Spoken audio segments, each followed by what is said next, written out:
ఈ నెల 27వ తారీఖున జగన్మోహన్ రెడ్డి గారు తిరుమల శ్రీవారిని దర్శించుకోనున్నారు అనేటువంటి ఒక వార్త అయితే బయటకు వచ్చింది. వాస్తవంగా అన్య మతస్థులు ఎవరైనా తిరుమలలో శ్రీవారిని దర్శించుకోవాలి అంటే డిక్లరేషన్ ఫామ్ ఒకటి ఇస్తారు. దాని మీద సంతకం పెట్టవలసి ఉంటుంది.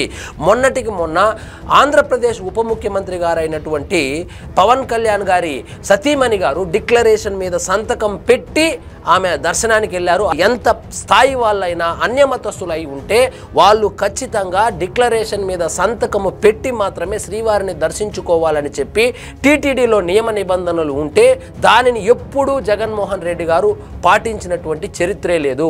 What kind of country are we living in? The person visiting the temple needs to disclose his religion before he is permitted to enter the temple. What kind of secularism is this? What kind of a secular country are we living in? ఇది ఎక్కడ హిందుత్వం అండి? ఇది ఎక్కడ Hinduism అండి?